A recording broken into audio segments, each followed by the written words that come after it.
Hi everyone, this is KT Tunstall. May the rock be with you.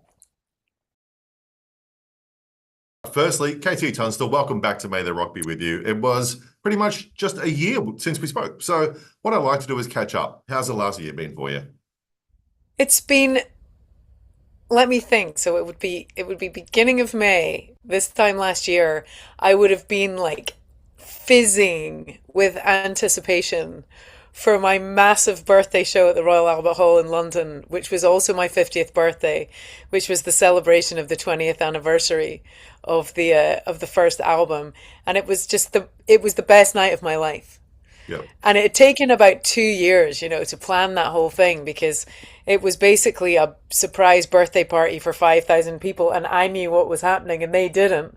And we had Mel C, Sporty Spice, Natalie Imbruglia, we had Rick Astley, and we had Roger Daltrey.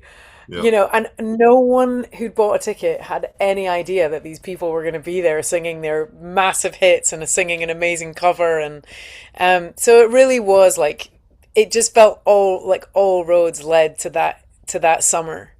Yeah. And it was just a crazy busy year of touring, of celebrating the record and playing those old songs. And so I'm just so happy to be bringing all that work over to Australia. Yeah. And that is next month. Or it's actually tomorrow. It's this month. So it's crazy. It's the end of Yes. April today. Yeah, But it's no, the 20th anniversary of Eye of the Telescope. And you're yeah. playing the album for us in full. So can you Yes. explain how these shows work and how they'll shape up set-wise? Well, yeah, this is actually open to discussion with the Australian fans. So I put out a poll, I think earlier today, to ask fans if they would like to hear the album played as is start to finish. I did a few shows, including the Royal Albert Hall, where we played it absolutely as is on the record, or do you want roulette shuffle? And not know what's coming next, because there's something very cool about that. It's really nice not to know what you're going to hear next. And sometimes 20 years later, you might have done that track listing slightly different than it was done in the beginning. But the cool thing about the track listing, if we play it start to finish, is that Black Horse was not recorded at the time of that record coming out. I'd gone on Jules Holland and that song wasn't on the record. So that was actually a bonus track at the end of the record on the very first release. So I can play that last. Nice. Right. So we've actually got a finale song, which should be a finale song. So Excellent. So are we intertwining songs, other hits, other songs as well, or are we just getting the album and a bit of talking yeah. about it and stuff? No, I mean the album is old school, fits on a piece of vinyl. So it's, back to back with no breaks. It's about 47 minutes Yeah. long. Thank you. Good night. Um, and I mean, I heard that Lily Allen is doing her new album as a show and just playing the record, and it's a show that's under an hour. And honestly, I think it's kind of great. Like that, just to do that as an experience, it's very intense experience. Mm. But I think because we're going to do a more traditional rock and roll show, so you're going to get entertained for about an hour and a half, and it's just so nice that it gives us the back end of that experience to play some unexpected stuff from the last 20 years. Excellent. So when you go back and you play an album in full, like you said, you've done it a few times. What was it like going back and revisiting songs you may have never played live before or essentially had to relearn? I certainly had to relearn a couple of them. False Alarm, Silent Sea, these are songs that I don't usually put in the set because I've got like 8 albums to choose from now. So you've got to sometimes you'll kind of throw in a curveball deep cut, but these are the songs that often do get a bit overlooked. And I think what's so interesting, because often I'm playing solo, I do a solo show a lot of the time, but it's so interesting because I have my Australian super band. I've got Jackie Barnes on drums and Kathleen O'Halloran on guitar. That it's really going into those parts, and working out. And it's really interesting job for Kathleen because we don't have a keys player. So she's going to get really creative with how she's playing guitar, which I know she can do because she's a genius. Um, and all of us sing. So my friend Joel is coming over from America to play bass, and so all 4 of us sing. And I think that that's a really beautiful part of that record is the harmonies. And obviously, I sang a lot of the harmonies on the album, but some of my male friends sang the lower ones. But my experience of getting these songs together has been that it's so amazing singing together. There's so much opportunity for harmony on the record. So um, that's always just very exciting to be playing with other people, even, over and above the fact that you can just get it absolutely kicking, Yeah, especially with Mr. Barnes on drums. He's a beast. it's pretty good. It's going to Yeah, be it's good. pretty good. Yeah. Now, you were here last year with Train and Jason Wade. First time back in a long time. What was it like being back in Australia, and how did those shows go for you? Listen, it just feels like home.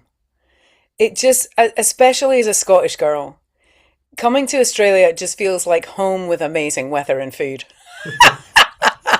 It's just there's something so familiar about the people, about the sense of humor, about the vibe at the shows. So I've always just felt so comfortable when I come to Australia. It's just fantastic. And um but the elevation of being in Australia and just feeling like it's like a kind of Wakanda version of what I'm used to. It's just like these amazing, like avatar birds and bats and beasts everywhere. So I just absolutely love coming, and it feels very familial, like I said. Excellent. Well, I'm hoping last year was the first time in a long time. This year now, I hope this is a continuation. It's not big Yeah. gaps in between anymore. So let's make that happen. Yeah.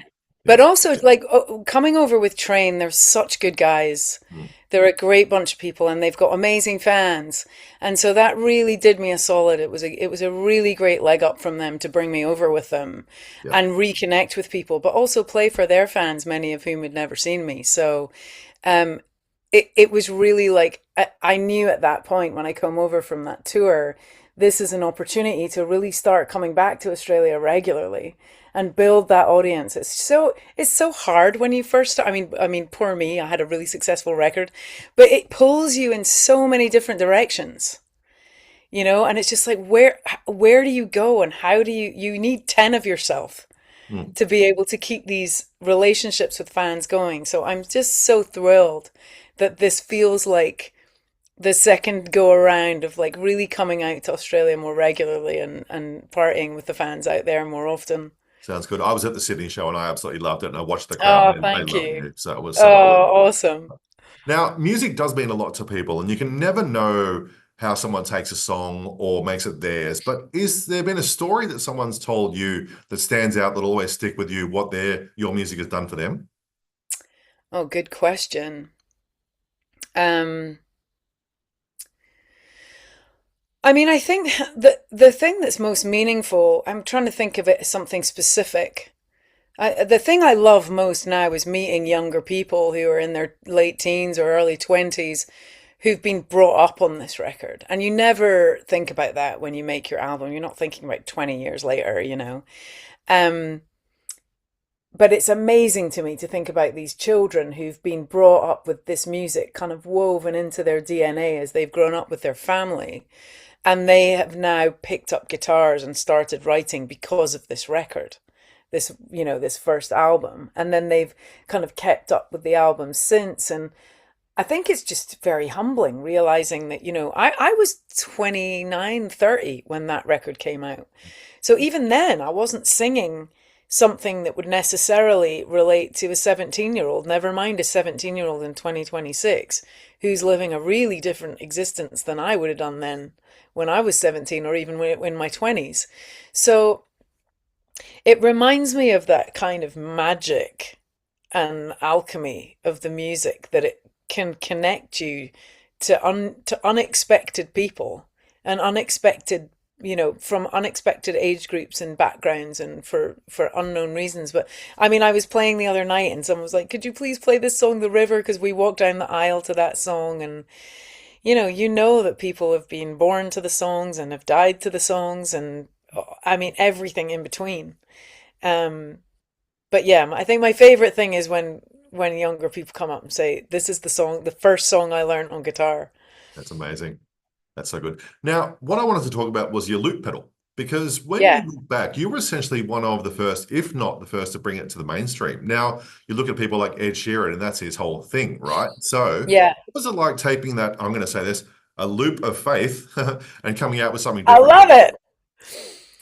Well, do you know, it was never calculated. It was literally because I'd made this record and it was like full of all this rhythm. Like so much of my music is about the rhythm and about the beats. And there's me just like playing open mic nights, feeling like Phoebe from Friends playing Smelly Cat. And I'm like, this is not my vibe. I'm not really a particularly confessional songwriter. That's not really where a lot of my, it's more kind of cathartic and therapeutic, but it's not, I don't really sing about exes very much. Like the vibe of the open mic is definitely that. And my thing is much more about kind of creating this frequency in you that you get into the groove of a song and it then starts to work on you. That's what I feel like. That's how I feel like it works. And I not to equate myself with Fleetwood Mac, but I get this thing. I've been inspired by that, by Fleetwood Mac, where the groove and the rhythm of their songs actually gets me first. And then I listen to the lyrics and I'm like, oh, Jesus Christ, these are heavy. There's so much meat in there that you didn't even kind of need to get into the music in the first place. So the looper really was providing me with that kind of real tribal meditative beat and percussion and kind of, you know, the transcendence of the music when you first hear it is the thing that just gets you going, and gets you lost in it. And sometimes I feel like with when music is like that, the lyrics can kind of affect you in their own way. Whereas a kind of a love song ballad, it's telling you exactly what's going on and exactly why you're sad. And there's something extra going on when rhythm plays a big part in music, I think. And so I was literally like, I wrote Black Horse just learning how to use that loop pedal. I was like, I need a beat. If I bash my guitar, maybe that'll work. And I need some backing vocals and I'll go like this on the strings for percussion. I'll clap. And then I was like, I just need some words. I didn't even know what that song was about. I was just like writing whatever. And it was actually about not wanting to sign to my record label. That's what I realized in the end. I was like, well, I'm glad I did. They were the one that suggested that I play it on Jules Holland. Um, but I think it really didn't occur to me. I was just like, oh, my sound engineer friend Mosh showed me this thing. He said, why don't you try this? Then you don't need a band. And we messed around with it. And I'd been playing in like bars and coffee shops with that thing. And people like would go, that's cool. But no one was going crazy. And so I didn't expect anything. I just went on Jules Holland and I did what I'd been doing for like 6 months. And people just went nuts. And so it was a huge surprise to me. And it was a big surprise too. I think my label boss understood this and I didn't. That when he said, "Oh yeah, play that woohoo song," and I was like, "It's not even on the record. We didn't even have a recording of it." But I think he knew that people needed to see it, and it didn't even occur to me that my career would take off from people seeing what I was doing rather than just hearing what I was doing. And YouTube had just started at that point. So it was one of the early viral videos that happened and thank goodness, because I don't know, maybe if I put that song out and people heard it, sure, it's catchy, but I don't know if it would have done what it did without that performance. Yeah, that's amazing. And I, like everyone else, was introduced to you with that woohoo. Uh, Yeah, let's look at this though. That's always stuck with me, that song, because of a moment like that, right? But is there a yeah. band or a song that you remember being introduced to by someone or hearing that stuck with you throughout the years? Someone else's song. Yeah. Yeah, I think, let's think. I mean, I didn't listen to Hunky Dory by David Bowie till I was in my mid 20s. I didn't get there. And finally, someone gave me the record. And I remember listening to Life on Mars and I just listened to it on repeat like 100 times because I couldn't really believe what he was achieving in the length of a pop song in terms of like conjuring the image and where the music was going and the instrumentation and the delivery. Um, but I think the song that probably got me on the path to to being a to thinking about being a musician. I had wanted to do acting.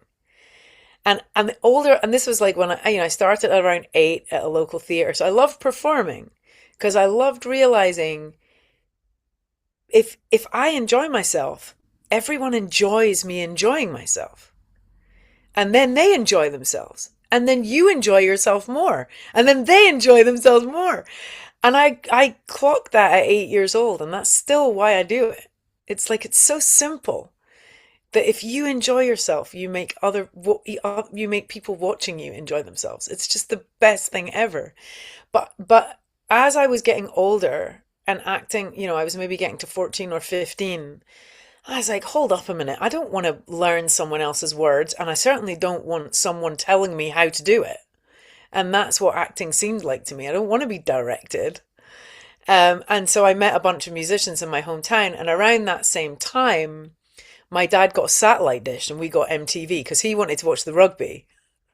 And I wanted to watch MTV. So we entered into a very long battle of who got MTV and who got rugby. And I remember tuning into MTV, and very soon after we got that satellite dish, Loser by Beck came out. And it was just the craziest video. And here's this like busker acoustic guitar guy making music that sounds like hip hop. And I was lucky enough to grow up in the 80s and 90s. So the hip hop at that time was just so good. It was like De La Soul, and it was, Diggable Planets. And there was a lot of like really joyful, bouncy hip hop happening, which is very kind of my MO.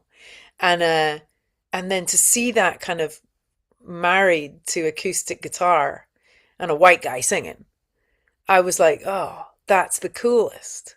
And so I think Loser by Beck was probably the song that really changed my vision for what I could do ahead of me. Yeah, that's so funny because last year we talked about your mixtape that we made. So you had Yeah. This Is Love by PJ Harvey, you had Heaven in Las Vegas, Cockatoo Twins, Yeah. you had Loser by Beck, you had Life Yes. on Mars by Bowie, and you had Ali Yes. Fakatura. You gave me an Ali Fakatura Yes. song, which I listened to and I loved. I loved your little Did mix. you enjoy? I did. It was very, very good. So yeah, thank you for those recommendations. Of course, and it like thrills my soul hearing you even just list those songs Hmm. because they mean so much to me, and they still inform me if I'm in the studio and I'm looking for a certain flavor or a sound. I'll be like, let's put that song on, let's put this one on. Yeah, there you go. So we are running out of time, so we'll just wrap it up with a prediction. Yeah, Let's look ahead to the future again. By the end of 2026, KT Tunstall will. I've started pottery classes. Is that I coming say out for a it new every album? year, man. I say it every year, and it hasn't happened yet, but it's gonna happen. And some new music. Do you know what? I have new music. We've got. I'll tell you one song that I've been talking about a little bit online. That because The Devil Wears Prada 2 is coming out, and it's it and I share this 20th anniversary with my record and that film, and it changed my life. It was such an amazing part of my story. I always thought that I should write a sequel to that song. And I did, and I have. And so we're going to put it out just to celebrate this time. It's called Look at Me Now. So that's coming out soon. Excellent. And then, I've been doing a little bit of writing for a new record. So 2027 for sure will be a new record. All right, we can't wait. Mate, absolute pleasure. I turned 50 this Oh, year as well, and I saw your set list for your concert. Yours party was a bit bigger than mine, but isn't it great being in the fives now? Isn't it awesome? oh my God, it's the best. Congrats. Thanks, man. Honestly, the fucks are down at zero. Hey, KT, I will see you in Sydney. I cannot wait for the show. I'd love to come Can't to wait. the so hopefully I can come and see you. Yeah, come and say hi. Thanks, mate. I'll talk to you after. Great to talk to you. Cheers. Bye. Bye.